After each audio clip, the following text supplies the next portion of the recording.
BA, BCom, BSc, MA, MCom करें विश्व की सबसे बड़ी यूनिवर्सिटी इग्नू से। सॉल्व असाइनमेंट्स और गाइड बुक्स प्राप्त करें। संपर्क करें Mahakal computers, DAV PG college के पास, पंच मंदिरा मोड़ से दाहिने, सिवान।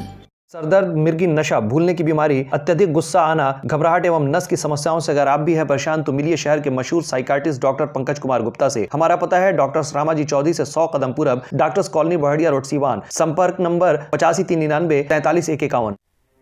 मुफ्ती सलमान अजहरी की गिरफ्तारी के बाद देश की मीडिया जिस तरह की भूमिका निभा रही है, मीडिया की इस भूमिका से शायद आपको इस बात का अंदाजा हो गया होगा कि ये लोग किसके इशारे पर काम कर रहे हैं। आप तो पहले से भी बखूबी जानते हैं कि देश की गोदी मीडिया जिसको कहा जाता है, गोदी मीडिया जो कि मोदी के नाम पर नाचने का काम करती है, मोदी के नाम पर गाने का काम करती है। अरे बाप रे, ये तो धोती खोल रहा है।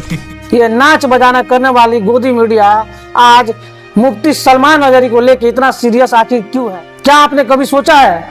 ऐसा नहीं है कि मुफ्ती सलमान अजहरी ने जो भाषण दिया है ये देश का पहला ऐसा भाषण है जो कि भड़काऊ भाषण है, जिसको मीडिया भड़काऊ बता रही है, जहरीला बता रही है और न जाने क्या क्या कह रही है। मीडिया कोई टीवी चैनल खोलिए उस पर आपको यही दिख रहा है कि मुफ्ती सलमान अजहरी प्रोपेगेंडा फैला रहा था, प्रोपेगेंडा के तहत दंगा की साजिश कर रहा था। इस तरह की तमाम बातें आपको देखने को मिल जाएगी। भड़काऊ भाषण देने के मामले में गिरफ्तार किए गए मुफ्ती सलमान अजहरी पर एक और केस दर्ज किया गया। के खिलाफ टेरर एंगल से भी जांच करेगी। भड़काऊ भाषण देने वाले मौलाना की मनी ट्रेल की भी जांच होगी। लेकिन आपने कभी सोचा है कि आखिर अचानक से मुफ्ती सलमान अजहरी का मुद्दा क्यों लाया गया? तो इसके पीछे का कारण आप समझ लीजिए। कारण यह है कि मुफ्ती सलमान अजहरी एक मुसलमानों में उनकी फैन फॉलोइंग है और फैन फॉलोइंग उतनी भी नहीं जितनी मीडिया दिखा रही है। लेकिन आपको बता दें कि हाल ही में राम मंदिर का उद्घाटन हुआ। राम मंदिर के उद्घाटन को भव्य तरीके से दिखाया गया।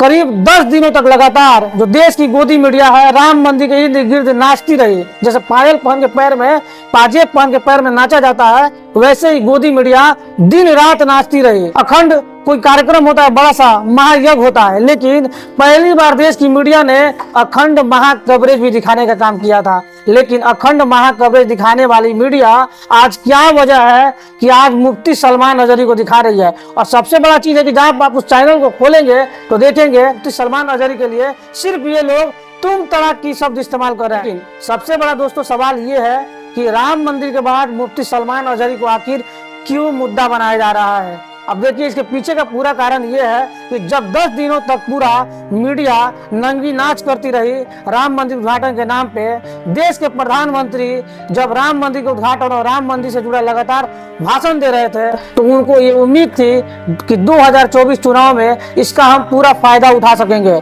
लेकिन आपको बता दें कि जिस तरह का फायदा राम मंदिर उद्घाटन से मिलना चाहिए, यानी जिस तरह से बीजेपी चाहती थी कि राम मंदिर के उद्घाटन के साथ ही हिंदुओं को हम एकजुट कर लेंगे और हिंदू एकजुटता के साथ ही 24 में हम 24 का बिगुल भी फूंक देंगे। लेकिन दोस्तों ठहरिए यहाँ पर, क्योंकि यहाँ पे जो देश के सोचे समझे हिंदू हैं, जो पढ़े लिखे हिंदू हैं, उन्होंने चुके हैं कि बीजेपी किस तरह से लोगों के दिमाग में नफरत फैला रही है। लेकिन एक चीज देखिए, जब मंदिर का उद्घाटन होता है और देश के जो पढ़े लिखे हिंदू इस बात को समझ जाते हैं कि मंदिर के नाम पे कैसे लोगों को बेवकूफ बनाने का काम किया जा रहा है, तब भी बीजेपी का दिल नहीं भरता। और बीजेपी जैसी पार्टियां, ऐसे नेता आज आपको बता रहे हैं कि मुफ्ती सलमान अजहरी की गिरफ्तारी करा के चाहते हैं कि जबरदस्ती हिंदू मुस्लिम का रंग दिया जाए। क्योंकि एक तरफ आप देखिए सलमान अजहरी की गिरफ्तारी होती है और दूसरी तरफ मीडिया अपना रोना गाना शुरू कर देती है। यानी लगातार जो मोदी का दिया हुआ पाजेब है पहन के नाचना कूदना शुरू कर देती है, सिर्फ इसलिए।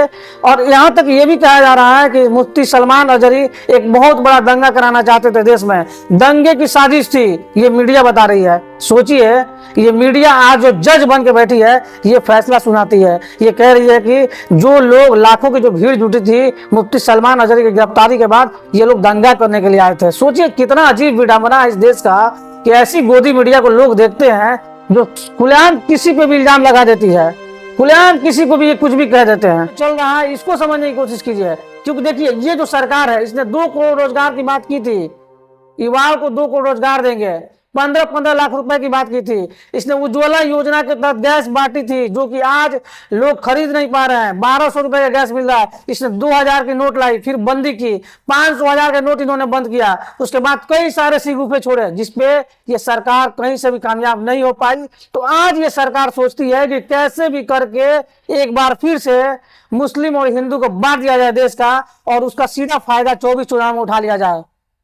आपको क्या लगता है दोस्तों, क्या इस तरह से जो भी देश में चल रहा है, जिस तरह का नफरती माहौल बना हुआ है, जिस तरह से मोदी के नफरती चिंटू जो मीडिया में आकर देश को बांटने का काम कर रहे हैं, इस पे आपकी क्या प्रतिक्रिया है? आप क्या सोचते हैं?